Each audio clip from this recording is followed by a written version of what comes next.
নমস্কার, প্রতিদিনের রান্নাঘরে আপনাদের সবাইকে অনেক অনেক স্বাগত। আজ রবিবার, প্রতি রবিবারে আমাদের নিরামিষ রান্না হয়। আজকে নিরামিষ রান্না করব, আপনারা দেখে নিন কি কি নিরামিষ রান্না করব। চলুন তাহলে দেখে নিই।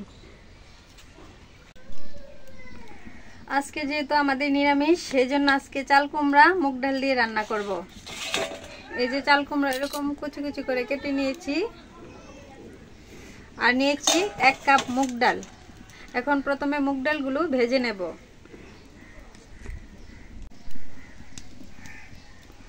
কড়াইয়ে সামান্য একটু তেল দিয়ে দিচ্ছি মুগ ডালগুলো ভাজার জন্য।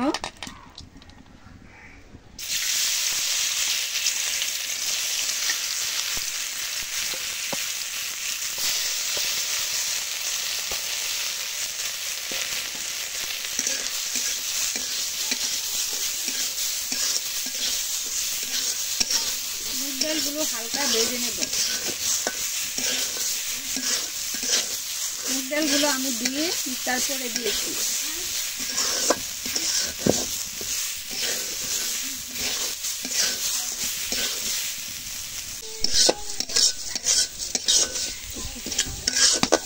মুগ ডালগুলো ভাজা হয়ে গেছে।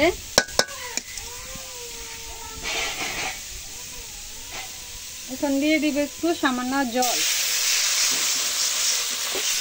যেহেতু চাল কুমড়া থেকে জল উঠবে, সেই জন্য কম দিয়েছি।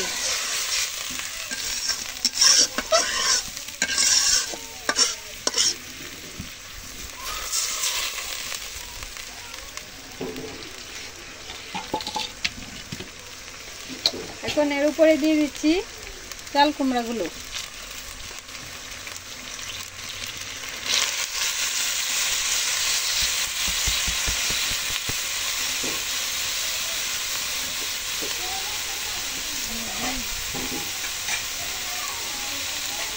এখন ঢেকে দেব যতক্ষণ চাল কুমড়া আর ডালগুলো সিদ্ধ না হয়। চাল কুমড়া তরকারির জন্য প্রথমে মশলাগুলো একটা পাত্রে গুলিয়ে নিচ্ছি। দিয়ে দিচ্ছি হলুদ গুঁড়ো,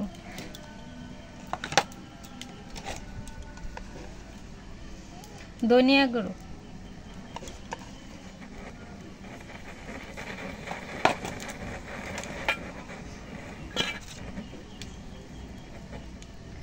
জিরা বাটা,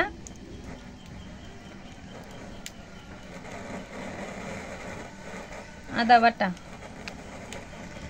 যেহেতু কাঁচামরিচ দিব, সেই জন্য আর গুঁড়ামরিচ দেব না। আর চাল কুমড়া তরকারিতে কাঁচামরিচই ভালো লাগে, গুঁড়ামরিচ দিলে দেখতে কালারটা সুন্দর আসে না।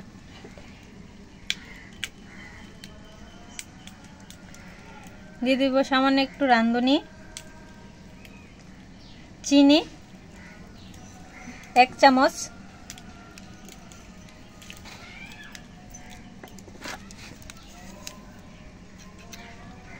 পরিমাণ মতো লবণ।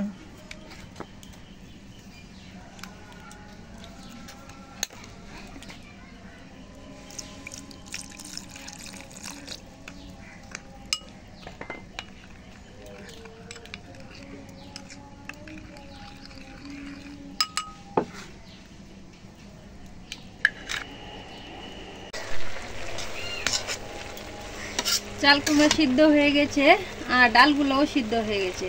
দেখেন একটু একটু ডালগুলো ফেটে গেছে। তেলের মধ্যে দিলে ডালগুলো ভালো হয়।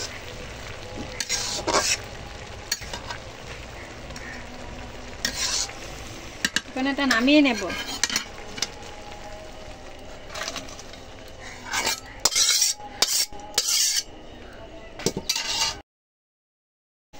চুলায় কড়াই বসিয়ে দিয়েছিলাম, কড়াই গরম হয়ে এসেছে। এখন তেল দিয়ে দিচ্ছি।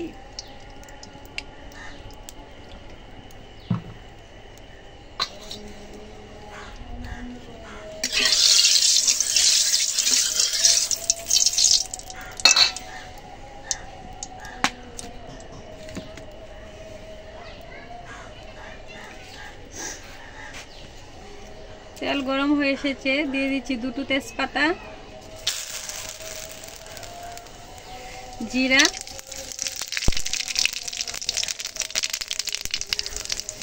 আর কালি জিরা।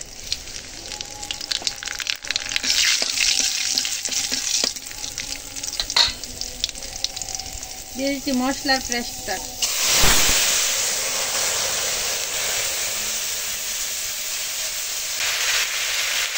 তেল ছেড়ে হয়ে দিয়েছে, এখন দিয়ে দেবো চাল কুমড়া আর ডাল সিদ্ধ।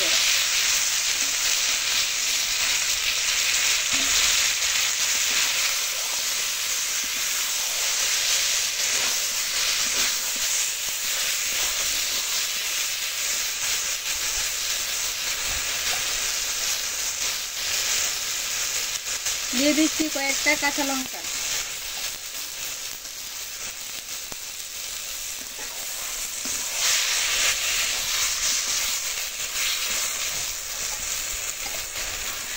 দিয়ে দেবো ধনিয়া পাতা।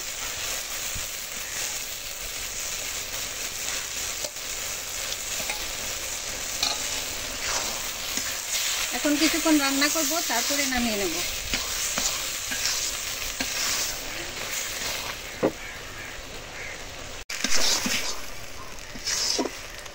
আমার তরকারি রান্না হয়ে গেছে, দেখুন জলগুলো অনেক আগের চেয়ে অনেক কমে গেছে। আর চাল কুমড়া তরকারি এরকম মাখো মাখো দেখতেই ভালো লাগে, খেতেও ভালো লাগে। এখন নামিয়ে নেব তরকারিটা।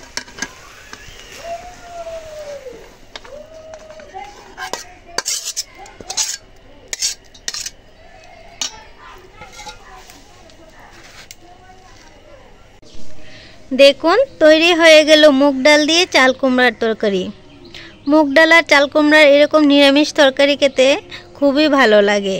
আপনারা এভাবে রান্না করে দেখবেন, আশা করি আপনাদেরও খুবই ভালো লাগবে। আর আপনারা প্লিজ আমাদের পাশে থাকবেন আর আমাদের চ্যানেলটি প্লিজ সাবস্ক্রাইব করে দেবেন। ধন্যবাদ সবাইকে।